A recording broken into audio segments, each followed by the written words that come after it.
चीन और पाकिस्तान की सदाबहार दोस्ती में दरार बढ़ती जा रही है। दोनों देश इसे बेशक जाहिर करने से बच रहे हैं, लेकिन ऐसा कई मौकों पर देखने को मिला है। एक रिपोर्ट में कहा गया है कि पाकिस्तान चीन के हाथों बार बार बेइज्जत हो रहा है। बीजिंग क्यों पाकिस्तान से खफा है और कैसे पाकिस्तान का डेथ वारंट जिनपिंग साइन कर चुके हैं। आजकल बहुत परेशान है। एक तरफ तो चाइना ये कह रहा है कि जी आप लोग सीपीसी जो है यानी कि सीपैक जो है उसके ऊपर काम नहीं कर रहे हैं। पाकिस्तान को अब ये समझना होगा कि जिस चीन को वो अपना दोस्त बताता फिर रहा है, वही दोस्त अपने रणनीतिक लक्ष्यों को पूरा करने के लिए सिर्फ और सिर्फ उसका फायदा उठा रहा है। और उन्होंने जी अपना जो लोग देख रहे हैं काम कर रहे हैं, चाइनीज जो काम कर रहे हैं, उनसे कहा है कि जी अगर आपने अपनी फाइल आगे करवानी है यानी अगर आप वो सरकारी ऑफिसर हैं और सीपीसी के बारे में या सीपैक के बारे में जो भी फाइल होती है वो उन तक जाती है, उसके बाद वो आगे उसको बढ़ाते हैं, तभी उसके ऊपर मजीद काम हो पाता है। तो उनका कहना ये है कि जी आप मुझे बुर्जुल खलीफा में, जी हाँ बुर्जुल खलीफा में एक फ्लैट लेकर दें। दादर में चीन का मेगा प्रोजेक्ट सीपैक कहने के लिए तो ये चीन पाकिस्तान की दोस्ती का पिलर है, लेकिन असल में ये पाकिस्तान की गुलामी का दस्तावेज है। जब तक हमारे साथ मतलब था, हमारे साथ जुड़ा हुआ था। अब उसने देखा कि हमारा मुल्क के हालात खराब हो गए, तो वो उससे अब कोई प्रॉफिट या कुछ नहीं होगा, तो उसने साथ ही अपना बिजनेस वो जो भी सारा वाइंड अप करने लगा। चाइनीज जो है उनके इंटरेस्ट को हमने किस तरह हार्म किया है। हम चाहते हैं वो यहाँ पे आके इन्वेस्टमेंट करें, हमारे लोग उनसे पैसे मांगते हैं। सी बात है, कितनी छोटी सी ख्वाहिश है ना कि जी एक बुर्जुल खलीफा में हर एक चाहता है कि एक फ्लैट हो और बड़ा फ्लैट उन्होंने मांगा है कि जाहिर फैमिली ज्यादा होगी या कुछ होगा, उसके ऊपर जी चाइना वाले ऐसे रो रहे हैं जैसे पता नहीं क्या हो गया। अरे भाई एक छोटा सा फ्लैट ही तो मांगा है ना, दे दीजिए। इतनी क्या अपनी जान से कीमती है क्या फ्लैट? दुनिया को कह रहे हैं पाकिस्तान के अंदर इन्वेस्टमेंट करो, और जो पाकिस्तान के अंदर इन्वेस्टमेंट करने आ जाता है, हमारे अदारे लोग उनके साथ ऐसे करते हैं। नमस्कार दोस्तों, पाकिस्तान और चाइना की दोस्ती में बहुत बड़ा दरार आ गई है। जो दोस्ती के बारे में कहा जाता था कि पर्वतों से भी ऊंची और समुद्र से भी गहरी है, अब उसकी दरारें भी पर्वतों से ज्यादा ऊंची और समुद्र से गहरी हो चुकी हैं। दरअसल चीन जो है वो सी पैक जो बना रहा है पाकिस्तान में, उसमें बुरी तरह से वो फंस चुका है। उसका काफी पैसा जो है वो पूरी तरह से डूब चुका है और ये प्रोजेक्ट पूरा नहीं हो पा रहा है। और सबसे बड़ी जो प्रॉब्लम है वो सिक्योरिटी की प्रॉब्लम है। काफी चाइनीज पे वहाँ पे हमले हो रहे हैं, वो मारे जा रहे हैं, और साथ ही साथ दूसरी तरफ जो पाकिस्तानी अधिकारी हैं वो रिश्वतखोरी कर रहे हैं चाइनीज जो वहाँ पे काम कर रहे हैं उनके साथ। बहुत छोटी छोटी चीजों को लेकर उन्हें तंग किया जाता है, उनसे पैसे लिए जाते हैं। यहाँ तक कि एक बड़े अधिकारी ने तो चीन की कंपनी से कहा है या वहाँ के लोगों से कहा है कि भाई उसको बुर्ज खलीफा में एक फ्लैट लेके दें, तब वो उसकी फाइलें आगे बढ़ाएगा। तो ये कंडीशन हो चुकी है। पाकिस्तान की स्टैब्लिशमेंट हम सभी जानते हैं कि बहुत ज्यादा करप्ट है, और इतनी ज्यादा करप्ट है कि कोई बड़ी चीज नहीं है पाकिस्तानियों के लिए, लेकिन चीन को इससे बहुत ज्यादा तकलीफ हो रही है और चीन का जो पूरा सिस्टम है उसके बिल्कुल अगेंस्ट है। आप इस सब के बारे में क्या सोचते हैं? क्या वाकई चीन और पाकिस्तान की दोस्ती का डी एंड हो जाएगा? आपके जो भी कमेंट हो कमेंट बॉक्स में जरूर लिखिए। वीडियो अच्छा लगे तो लाइक करें, शेयर करें, चैनल को सब्सक्राइब करना ना भूलें, बेल का आइकन प्रेस कर दें लेटेस्ट नोटिफिकेशन के लिए। आइए आगे बढ़ते हैं इस वीडियो में। ये बेइज्जती चीन पाकिस्तान आर्थिक गलियारा और चाइना मोबाइल पाकिस्तान से जुड़े टेलीकम्युनिकेशन टावर के मामले में देखी गई है। इजराइल के पत्रकार सर्जियो रस्तेली का कहना है कि दोस्ती की ये दरार पर्वतों से ज्यादा ऊंची है और समुद्र से अधिक गहरी। इजरायली पत्रकार का कहना है कि सीपीईसी को लेकर पाकिस्तान काफी खुश दिखाई दिया, क्योंकि यहाँ के लोगों का मानना है कि इस प्रोजेक्ट से पैसा आएगा। लेकिन अब यही सीपीईसी पाकिस्तान के गले में फंस गया है। जिस दिन से डील पर साइन हुआ है तभी से इस पर सवाल उठ रहे हैं। डील में पारदर्शिता की कमी है, कर्ज के नियम और शर्तों को भी छुपाया जा रहा है। इन सब बातों से साफ है कि साफ सुथरी दिखने वाली दाल में कुछ तो जरूर काला है। आजकल बहुत परेशान है।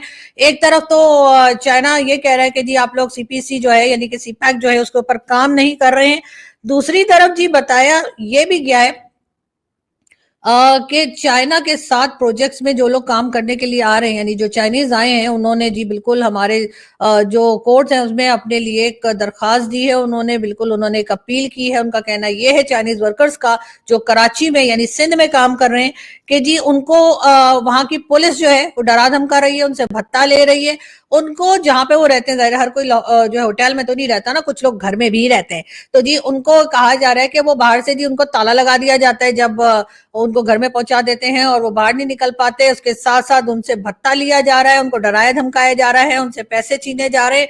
ये बात भी की गई है। लेकिन उसके साथ साथ जी एक खबर और भी थी, और वो ये कि एक साहब जो है जिनका नाम है गुलाम मोहम्मद, जी हाँ गुलाम मोहम्मद साहब जो हैं उनके बारे में ये बताया गया है कि वो भी जो है सीपैक जो है उसके साथ काम कर रहे हैं और सक्खर में जहां पे ये बन रहे, यानी कि समझिए कि सक्खर के करीब जहां पर ये सब कुछ काम चल रहा है सिंध में, वहां पर ये साहब मौजूद हैं और उन्होंने जी अपना जो लोग देख रहे हैं, काम कर रहे हैं, चाइनीज जो काम कर रहे हैं, उनसे कहा है कि जी अगर आपने अपनी फाइल आगे करवानी है, यानी अगर आप वो सरकारी ऑफिसर हैं और सीपीसी के बारे में या सीपैक के बारे में जो भी फाइल होती है वो उन तक जाती है, उसके बाद वो आगे उसको बढ़ाते हैं, तभी उसके ऊपर मजीद काम हो पाता है।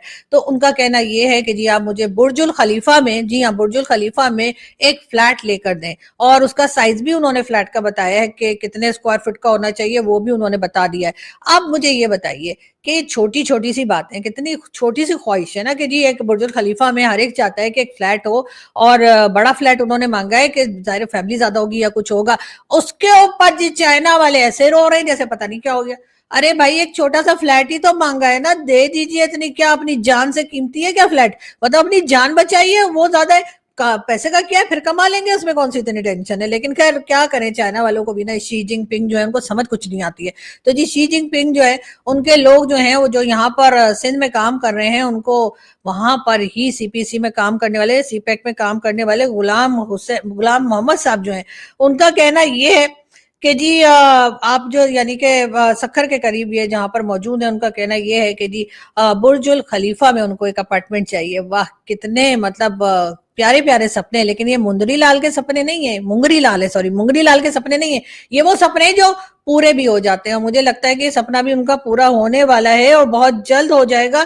लेकिन साथ ही साथ पुलिस वालों के ऊपर भी जी कंप्लेन कर दी गई है। जैसे मैंने बताया आपको, चाइना की तरफ से चाइनीज वर्कर्स जो आए हैं, उन्होंने ये कहा है कि ना सिर्फ उनसे पैसा ले लिया बल्कि मारा पीटा भी। तो आप पैसा नहीं निकाल रहे होंगे ना, इसीलिए मारना पड़ा होगा। हमारे पुलिस वालों को कोई ऐसी गंदी आदत नहीं है कि बिला वजह लोगों को मारते रहे।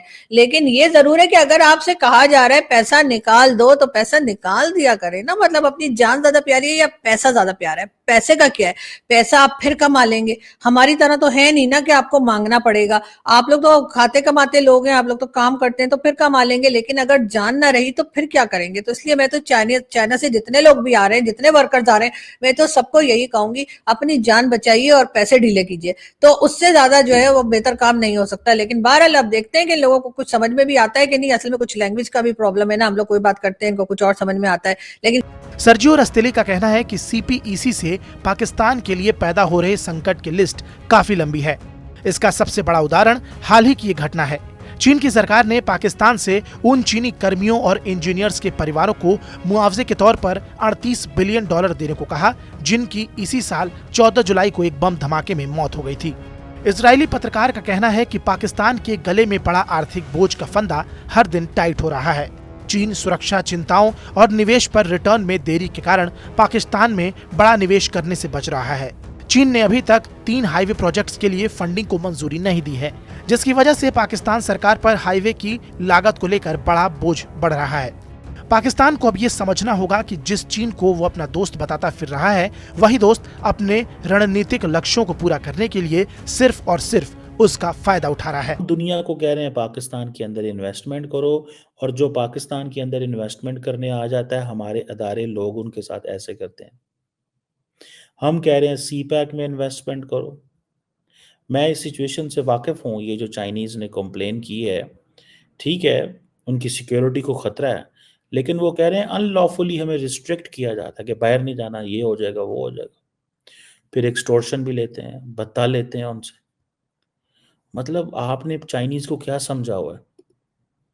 वो यहाँ पे आते हैं, वो गोलियाँ भी खाएँ, वो टीटीपी से भी लड़ें, मरवाएँ, अपने आप को मरवाएँ, वो बलोच मिलिटेंट्स भी करें, वो आपकी पुलिस को आके भत्ते भी दें। आप क्या चाहते हैं उनसे? आप क्या चाहते हैं उनसे? ये जो स्पेशल प्रोटेक्शन यूनिट है, इसका काम चाइनीज नेशनल्स की प्रोटेक्ट करना है, क्योंकि सेपरेटिस्ट के थ्रेट्स हैं। चाइनीज जो हैं, उनके इंटरेस्ट को हमने किस तरह हार्म किया है। हम चाहते हैं वो यहाँ पे आके इन्वेस्टमेंट करें, हमारे लोग उनसे पैसे मांगते हैं। वो अदालत में पहुंच गए, यार आप क्या कर रहे हैं। पहले ही पाकिस्तान की हालत किस तरह की है। अब सिंध गवर्नमेंट, सिंध के अंदर इट्स ऑल अबाउट करप्शन, ठीक है जी। सिंध की जब बात आती है तो लोगों के जहन में फौरन एक नाम आता है और वो आता है करप्शन का। सिंपल, ये पाकिस्तान की एक रवायत है। When it's Sindh it means corruption. और ब्राइब्स कितनी देनी पड़ती है पुलिस को? 20 से 50,000। 20-50,000 यानी कि चाइनीज पुलिस को 20,000 50,000 रुपए लेके उनको उनसे घर से निकलने देते हैं। यानी कि एक बंदे को मैंने अपने घर पे सिक्योरिटी पे खड़ा किया हुआ है, वो मुझे कहे सर आपकी जान को खतरा है, आपने बाहर नहीं जाना। मैं कहता चलो 20,000 ले लो। कहता चलो ठीक है 20,000 दे दो, अब ठीक है मुझे बाहर जाने दो। आपने